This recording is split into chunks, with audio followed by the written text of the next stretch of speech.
호람코 라이프 인프라 리츠라는 그 부동산 임대업을 주로 하는 업체를 한번 분석을 해 봤습니다. 2025년 상반기 캐시 플로우 분석입니다. 자산에서 투자 부동산이 1조 4천억 원대를 가지고 있습니다. 이자 부채 레버리지율은 59.4%가 되겠습니다.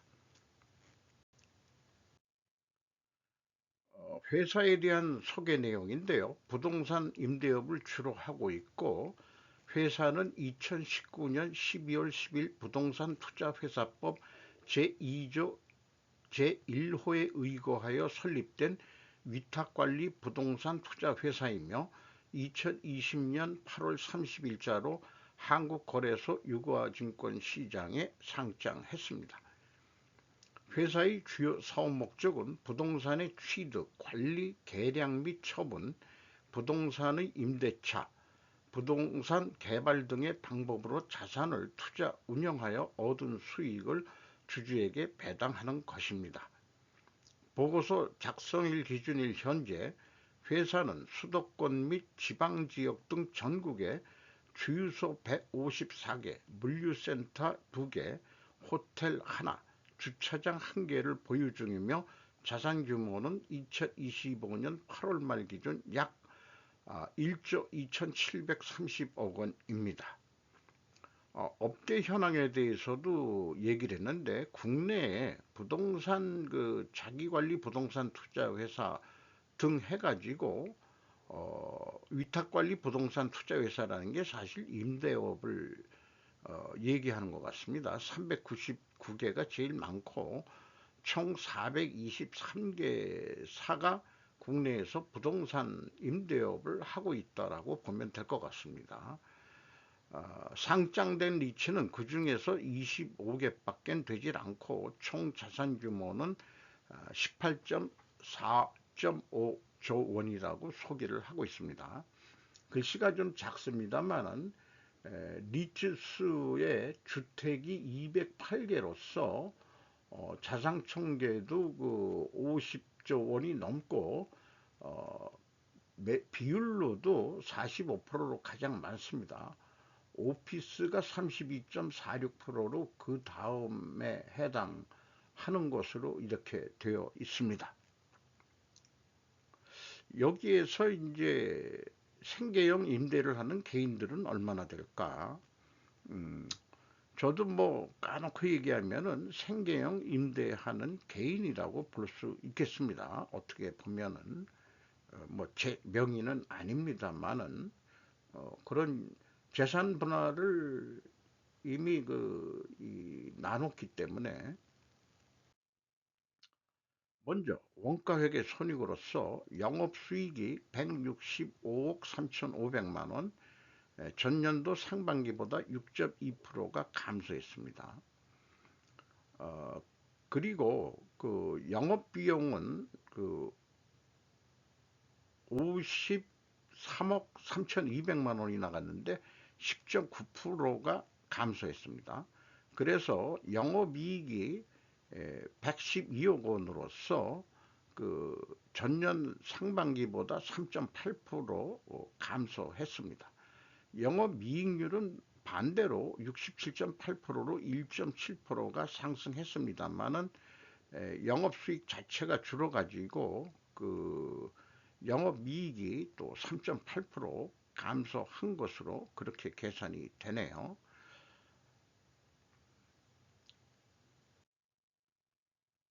영업의 부분 쪽에서 이자 비용이 89억 8,400만 원으로 영업비용보다도 더 높게 그 이자 비용이 나가고 있습니다. 그래서 세전 순이익은 22억 8천만 원밖에 되질 않고 그 세전 순이익은 61.1%가 감소했습니다. 재무상태표에서 유동자산이 665억 원을 가지고 있고 매각 예정 자산도 392억이나 가지고 있네요. 그리고 비유동자산이 1조 2천억 원대를 가지고 있는데 에, 그 부동산업이기 때문에 유형자산으로 인식을 했었는데 유형자산이 아니고 투자 부동산으로 되어 있군요. 이런 것도 저는 어, 처음 인식하게 됩니다. 1조 1,378억 원의 부동산을 가지고서 임대업을 하고 있습니다. 부채 쪽에서 유동부채가 620억 원, 비유동부채가 7,349억 원인데 단기 차입금이 429억 원, 장기 차입금이 6,529억 원, 남의 돈을 가지고 차입을 해서 그 부동산업을 하고 있다라고도 보여질 수도 있는 거겠네요.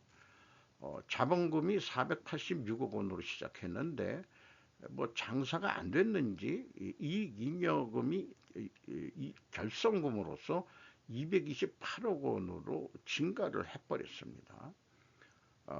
이런 상황입니다. 자본 총계는 4,760억 원으로 줄어든 상태가 되겠습니다. 그래서 이 투자 부동산의 내역이 어떻게 되냐 그랬더니 이런 식으로 증가하고 감가상각하고 또 처분하고 뭐 이런 식으로 해가지고 기초의 그 투자 부동산이 1조 1,393억 원인데 상반기 말에 8월 말 결산 법인입니다. 1조 1,378억 원이 되겠습니다.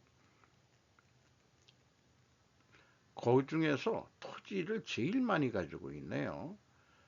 건물보다도 이 회사는 토지 금액이 뭐 건물은 건수가 많아도 토지 부동산 이게 이 정도면 부동산 투기 같기도 하고 개인만 부동산 투기하는 게 아니고 이런 부동산 업체들도 이게 투자인지 투기인지 우리나라가 그런 상황인 것 같습니다.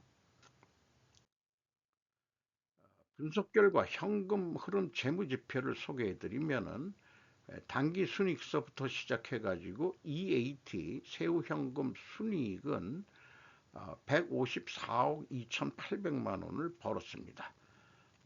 EAT 투하자본에 대한 현금 수익률로는 1.3%가 되겠습니다. 전년도 상반기 1.4%보다 좀 내려갔습니다. 그리고 EMS 영업활동을 통해서 전체 유입된 돈은 140억 3천만 원이고 최종 번 돈은 67억 1,600만 원이 되겠습니다. 잉여 현금 흐름으로써 채권자한테 50억 4,100만 원을 추가로 더 차입을 했습니다. 그래서 이자 부채 레버리지율이 59.4%로 증가를 했네요. 그리고 이자율을 계산해 보면은 0.6%밖에 되질 않습니다. 현금으로 나간 이자만 계산해서 그렇습니다.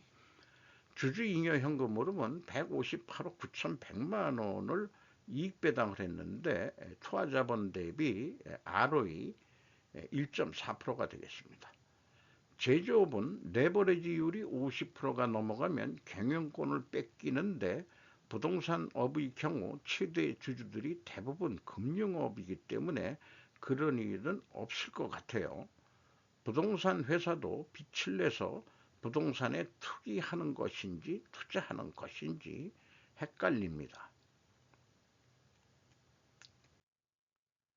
경영평가지표로서 이 매출채권 그러니까 임대료를 이거를 받는 거라고 그런다면은 5.1회전 6개월에 6회전을 해야 월 제대로 임대 수입을 받는 건데 5.1회전이니까 작년도는 5.9회전이면 거의 6회전인데 올해 수금이 제대로 안 된다는 것을 나타내고 있죠.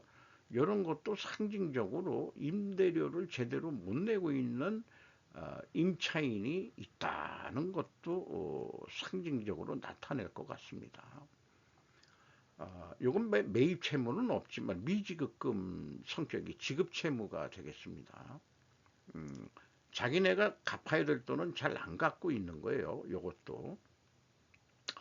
그리고 두퐁으로서 그 경영진에 대한 경영평가 지표로서 ROI 자본 회수율은 2.4%, 거의 변한 게 없습니다. 총 자산 회전율은 0.01이니까 매우 그 의미가 좀 임대업은 없을 것 같습니다. 그리고 이 잉여금은 결손율로서 4.6%로 증가했어요. 2.7%가 그 결손 이익이 아니고 결손금률이 증가를 했습니다.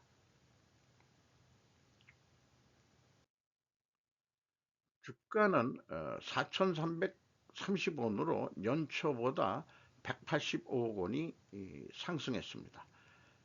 PBR로는 0.89가 되겠네요. 6% 상승했습니다. 5% 이상 주주 내역을 보면은 한국 스탠다드 차타드 은행이 12.1%인데 가로 열고 미래에셋 자산운용이 요걸 해주고 있다는 얘기인지, KB증권이 8.42%인데 요걸 또 코랑코 자산운용 신한은행에서 운영하고 있는 것인지 그 뜻은 잘 모르겠습니다. 솔직히 이 분야가 좀 일천하기 때문에 법인으로서 HD 현대 오일뱅크 주식회사가 8.2% 지분을 가지고 들어와 있네요. 신한은행이 6.27%를 가지고 있고, 요것은 신한은행은 또 미래에셋 타이거 부동산 인프라 고배당 혼합자산 상장지수 투자. 아이고 뭔지 모르겠네. 코랑코 자산 신탁이 5.23%요 정도 이렇게 들어가 있는 거로 돼 있고, 외국인도 참고적으로 봤는데 1몇 프로인가 이 지분이 돼 있어요. 자,